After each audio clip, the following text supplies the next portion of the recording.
Guys, have you ever thought about what it means to be knowledgeable in today's day and age, in today's society? Because we have access to an inimaginable amount of knowledge that's available online, on the internet. So, what does it serve us if someone knows facts about history or other subjects by heart? Well, I think that now more than ever, it's about how you proceed. It's about your method, your approach about things. And so a lot goes into that. Memorization is still a useful tool, especially nowadays, paradoxically, because um, it helps you to navigate and see the flaws of AI, for example.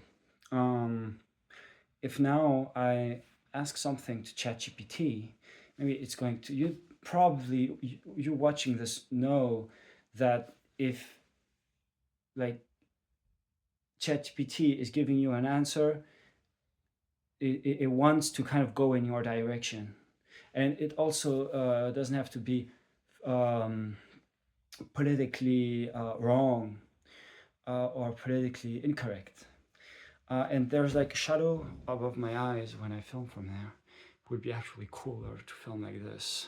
It would actually be cooler. Maybe I can quickly hold my tripod like that. Have a better look like that.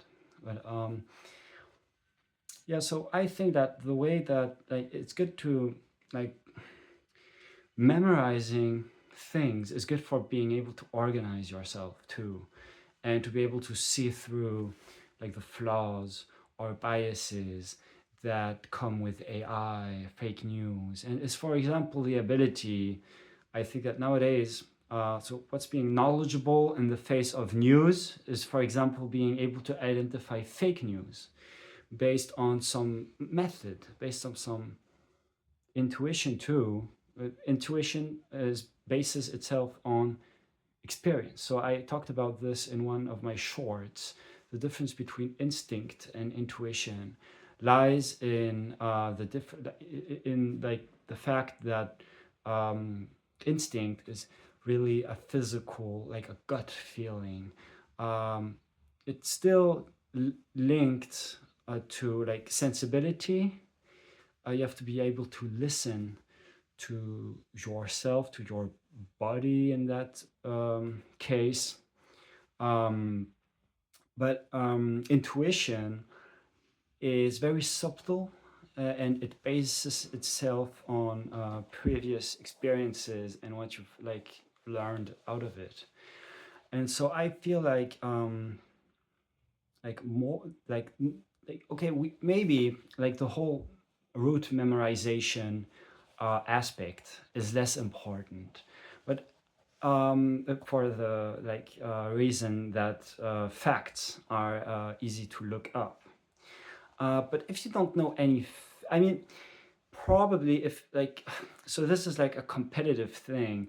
Probably most people nowadays don't like rely on their memory as much, but maybe they remember how they went about things and how they found out certain things.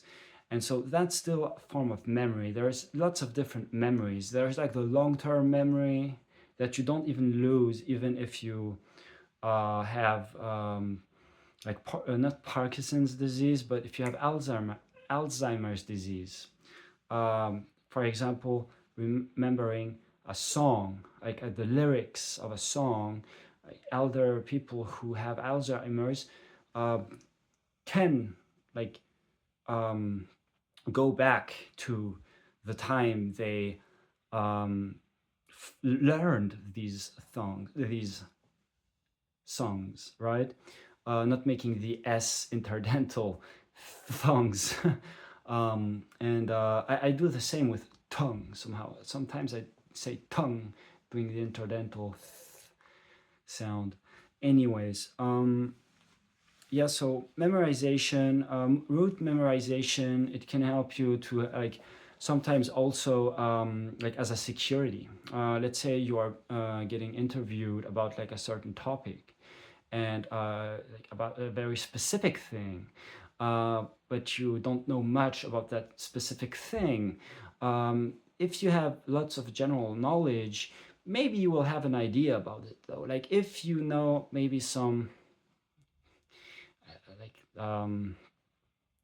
this is like it goes far. It's a bit like this example is a bit like weird maybe, but if you know that the Latin roots of words, for example, and what they originally meant, these words, then you can like, you know, if you have like, let's say you have a word that you've never heard before, but you can like analyze or depict the root of it, then like you with like prefixes and suffixes and so on, you can identify maybe the word formation, like not the word formation process, but yeah, I think it's called the word formation process.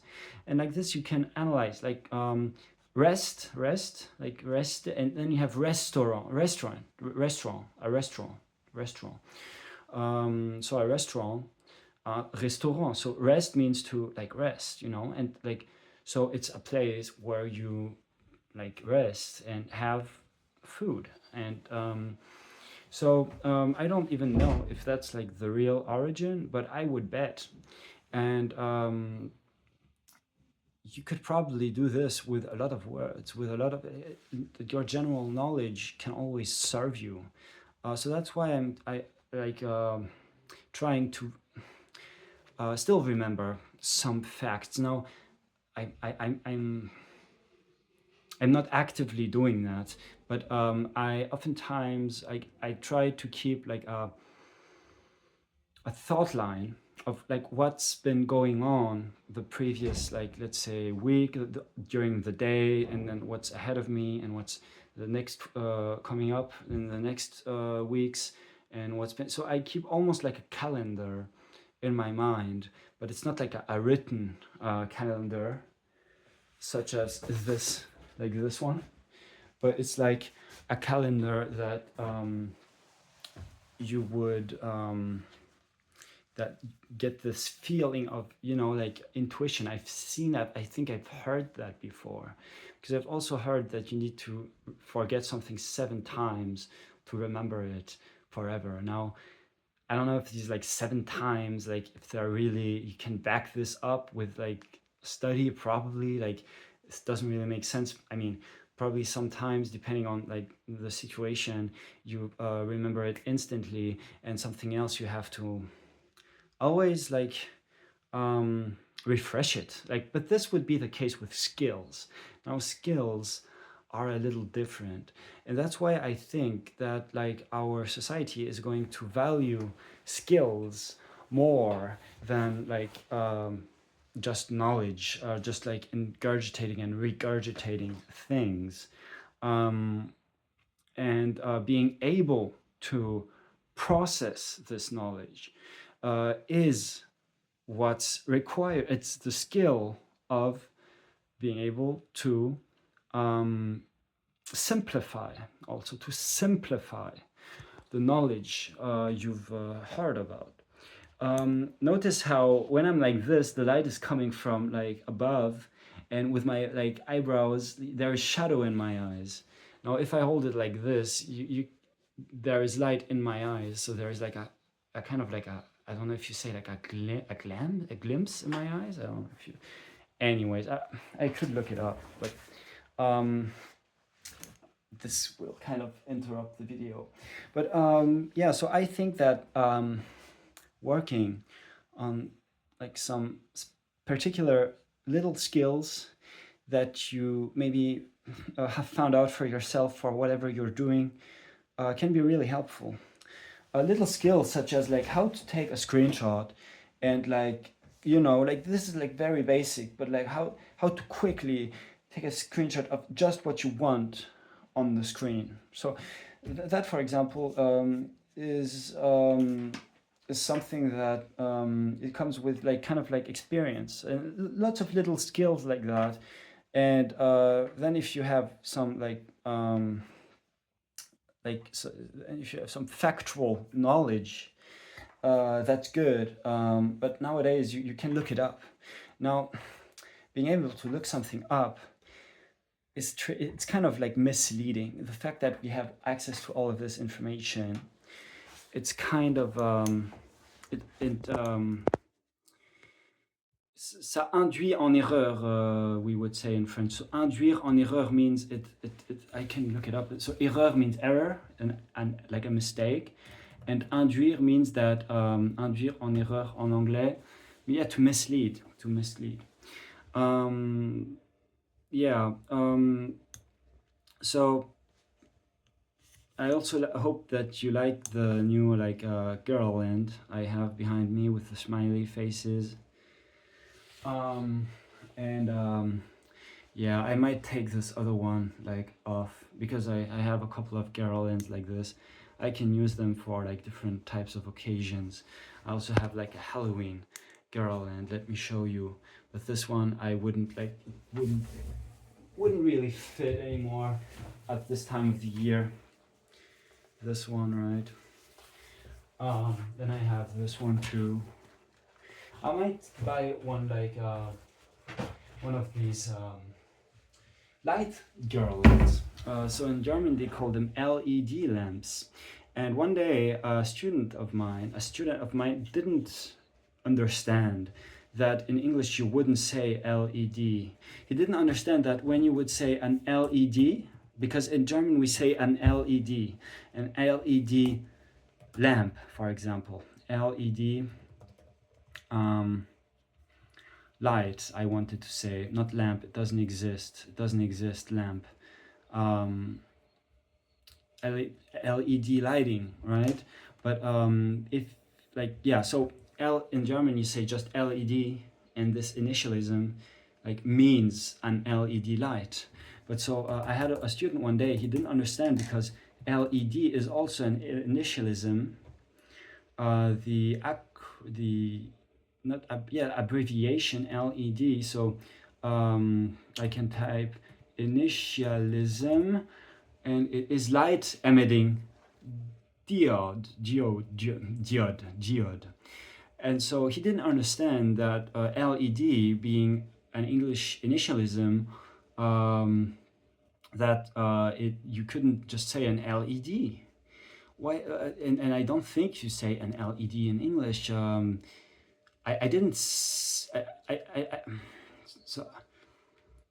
maybe you don't say it like that in English. But I can look up LED Lampe, which is in German, in English, and it says okay, an LED lamp. Oh, so it exists, a lamp. It's kind of like in French, une lampe, LED light.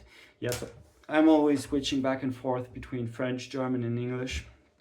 I also had Spanish, but now it's not active. It's not actively like present in my mind, the Spanish, because I'm not in Spain, and I would like to travel to Spain in the summer, but I don't know if I will have the money or time to do so. Yeah, so I really enjoy drinking Coke Zero, and like I've heard, I've heard so many times, it's probably bad. It's probably bad. Mm. But there are also things that are worse, right? And so zero sugar, it's actually without sugar. So that's what some people don't understand. I think they should watch a documentary about sweeteners, and they would understand that they have, for example, like aspartame, however you say it. It's 100 times sweeter per quantity, as or than sugar, by the taste. But it's not sugar, meaning that your brain interprets it as sugar, but it like doesn't put sugar into your muscles or your system. doesn't like feed you. It doesn't feed you at all, and it has no calories. Now about the whole like insulin spike or like something like that, I don't think it raises insulin. Um, because well, you have these like sweetener tabs for diabetics, so it allows them to just like not have to like care about their sugar intake. And now this like not now, but like even when I was a child, like this was present. Coke Light and later on Coke Zero. The different marketing of the two, the Coke Zero supposedly being for men, and the Coke Light supposedly being for women, with the gray, silver like design, and this one is like dark red, right? And it's supposed to appeal to men and women differently. Um, yeah, so what would be cool is if I had something to put my tripod on. And anyways, I would also like to like start playing the guitar again. Now, my bed is usually not like this. I have some stuff to put in the like washing machine. And I'm kind of procrastinating to do that, but it's definitely time for me to wash my stuff. Anyways, also like when do you say anyways, anyway, or anyhow? I've heard. So it's like maybe like a personal. It's obviously it's probably a personal preference, but also depending on maybe the words that like follow it or like that precede it, like the to precede. Like, am I making up words or do these words exist? Now, if I look up to precede, like to precede, yeah, it exists. To come before, right? And maybe it sounds different, like depending on like the context of like the phrase or like the sentence you're formulating. Anyhow, anyhow, I digress from my initial topic about like knowledge and remembering facts in our society. Now, I don't have an answer. If you have like some things you think may be interesting, then don't hesitate to write it in the comments, because knowledge, remembering facts, rote memorization, so to speak, like dates, like the French Revolution, 1789. If I got this wrong, then I'm really bad. You know, it is in 1789. Yeah, like 9/11 and things like that. Now, obviously, you should know these. I also had a girl in a class of mine that didn't know like the Second World War, when it was. Now, she's Gen Z. She's Gen Z, but I'm also Gen Z. I'm just I'm the very oldest among Gen Z, because I'm 97. Now, if I look up Gen Z years, 97. So it starts in 97. And I have a buddy that's 95. And I can tell the difference, maybe even. It's like things like being drawn to some social media platforms definitely draws the Gen Z. It attracts the Gen Zs, but probably also other generations. But it's really appealing to Gen Z, all the social media and so on, and the perception of technology is very different, like depending on your generation.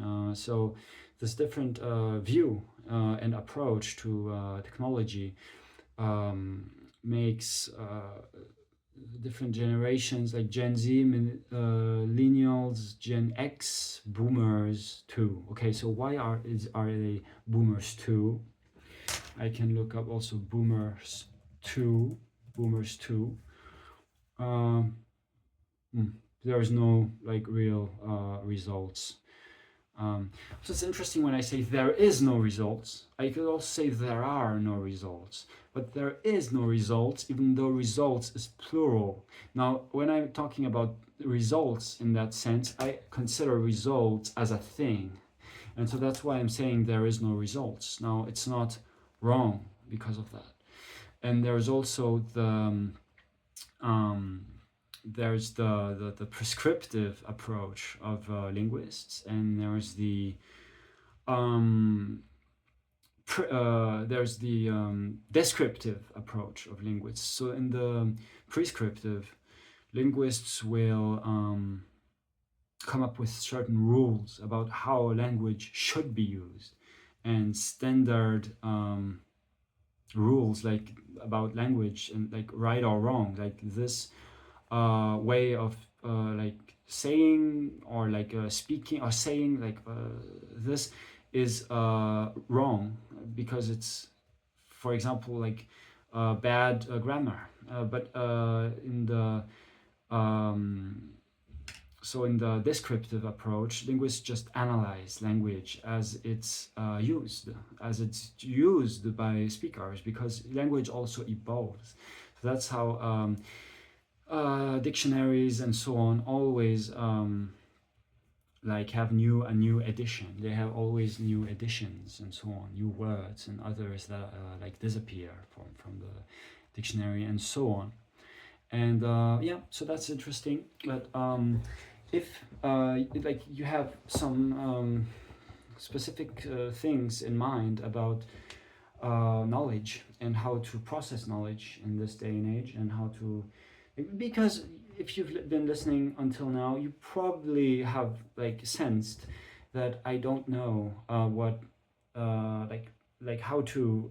I'm actually just like, I'm just speaking about like knowledge and how remembering facts, like how can it serve us in this like day and age, in this year in 2025. What like, is it really like necessary? Is it useful to remember facts, or should we just not care and just live our lives looking things up if we need, and otherwise just going on about our lives and not caring about like trying to remember like dates or facts about countries and important famous historical figures and so on.